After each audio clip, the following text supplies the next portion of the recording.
Peace, family, peace, peace, peace. So to the parents that's out there, right, who is dealing with a child that is constantly running away from home, okay? If I could give you some words of advice, because I experienced, my daughter running away from home. And then I was a runaway when I was a kid, okay?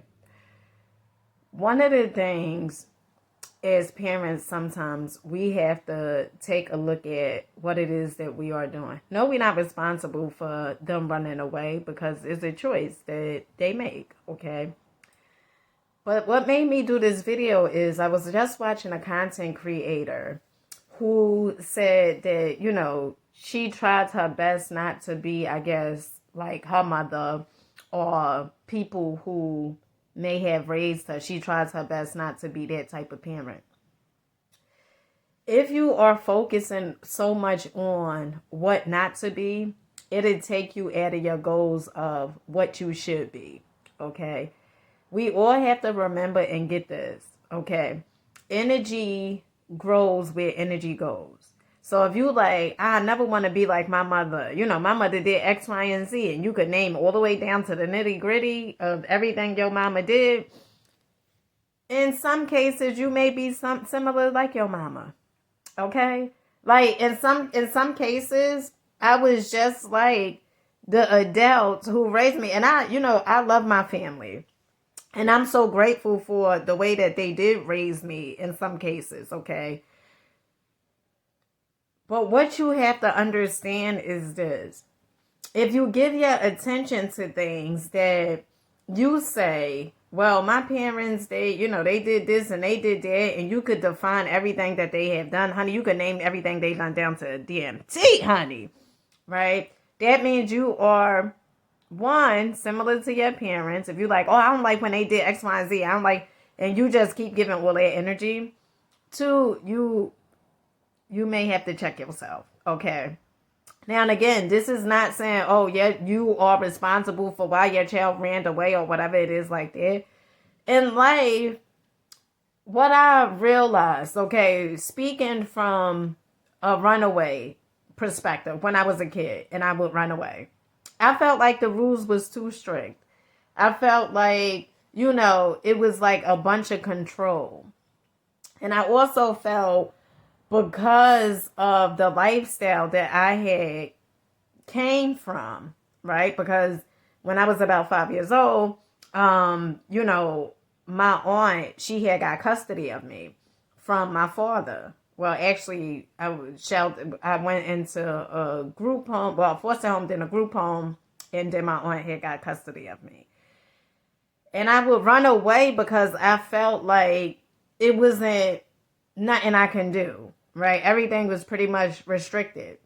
And as a kid, right, you need supervision. And I didn't get that as a child. So it was a lot of things that I was doing, right, wanting to be grown, right, wanting to feel like, no, it's too many rules here. Because on the other end, when I was living with my father, it wasn't barely any rules, okay? And so being a parent is not the easiest thing in the world, okay? And also is about you having communication, because that's really what it's about. It's about having open communication, having an open dialogue, not saying, well, what I say goes and all this other stuff. Like, at least hear your children out, okay? And as a parent that, had a child that ran away several times, okay? One of the things that I stopped doing, I just surrendered, okay? If that's what you want to do, if you feel as though it's better outside, honey, you go outside and see, okay? But a lot of times what I realized, then my daughter would come right back. Okay, after she was out for a few months or so, okay. Then she would come right back. And then it was times where though I would let her stay with her father's girlfriend, okay. But you are not responsible for why your child, because sometimes we fall into this guilt thing, and guilt is a very low vibration, okay? But sometimes as parents you may fall into a guilt trip and say, well, what else could I have done? I thought I was a perfect, good mother, a good father. What else could I have done? Sometimes, even if you was to do those things that you think that you wasn't that you wasn't doing, honey, in some cases they still leave. Okay? So it's not about you. Yes, you should have a conversation with your children, like with my children.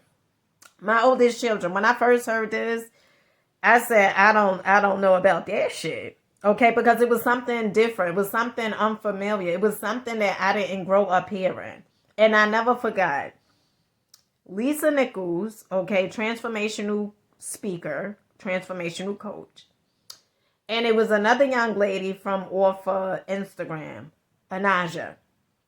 And both of them had said that they asked their children, how do you feel about me being a parent? And honey, I was so uncomfortable asking my children that. Okay, my two oldest children. This was some years back. And I remember they said I was so controlling. I wouldn't let them do anything, and on and on and on. So I said, all right, you know what? We gonna meet somewhere in the middle. Okay. So they wanted to stay out a little later, or they wanted to be able to go out, whatever. My oldest son, he ain't want to come and check in after school. He just wanted to do his own thing until it was time for him to come home. Okay. So we met somewhere in the middle, and I said, okay, so this is the curfew, this is the rules, whatever it is like that. You said this, all right. So we gonna meet in the middle. Well, honey, I held up my end of the bargain. In some cases, they didn't hold up their end of the bargain. And I would just say, was it really about what you said? Was it really about you saying I was controlling? Was it really about that? Or was it really you just outright wanted to do what the hell you wanted to do? Okay? But don't blame me and say you do X, Y, and Z because of me. No, you do X, Y, and Z because of that's what you want to do. And we have to be real with ourselves. Even us as parents, like we do X, Y, and Z because that's what we want to do. It's not, oh, well, my child made me do this. How could your child make you do that? I remember hearing Bob Proctor say, nobody could make you do anything. And if that person, how could you say this person made you upset? When actually the power is within you. Okay?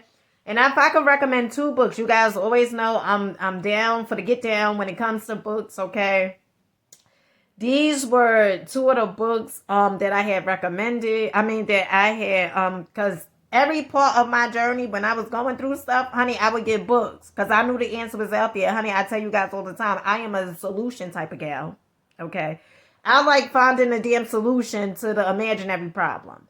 So if I could recommend 2 books, I'm going to recommend these 2 books. And I'm also going to recommend this YouTube channel that I had started watching because honey, it was getting real.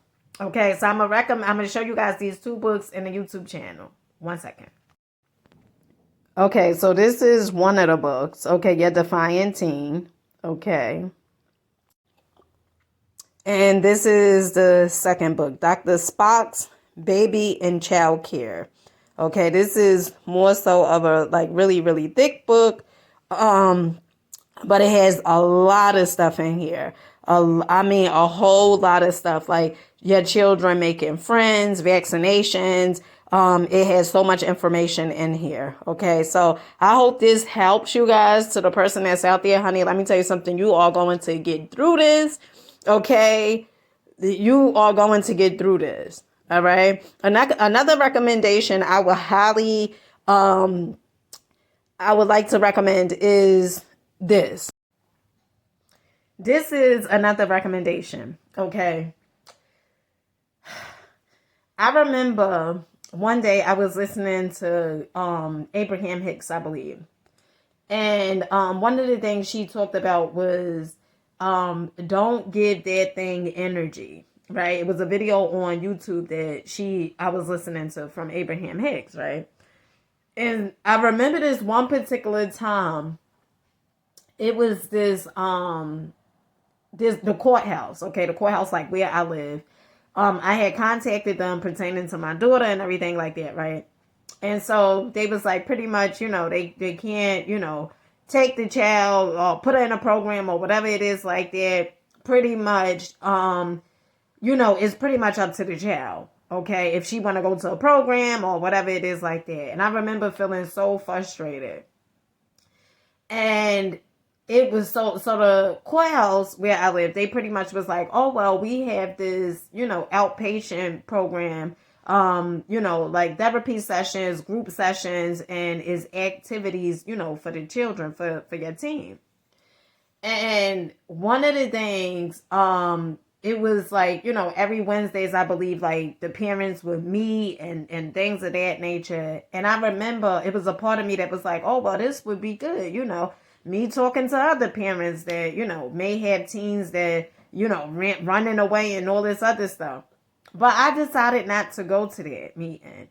The reason being is because the more you give your energy to this thing, right? The more and I would be on the phone calling people I'm close to, letting them know, oh, well, let me tell you what she did and keep on. Because one of the things that you have to understand is when you keep on telling the story, you reliving those emotions. And that's why it's important for you not to keep on talking about it, because every time you're talking about it, you reliving those emotions. And so what I stopped doing was I stopped talking about it because I did not want what was happening, what was occurring to keep on showing up. And then there was a point in time where I was like, you know what, maybe it's the best thing that she left. My oldest daughter left, okay? But you don't want to keep on talking about those things that are not serving you, and especially to people who they don't have like a positive outlook. It's almost like they add fuel to the fire, so to speak. Okay. And you just have to understand that this too shall pass. Okay. This too shall pass. And with that being said, I love you guys. You always have to do what works for you. Okay. Do what works for you. But if you see what you're doing is not working, then that means you need to do something different. Until next time. Peace.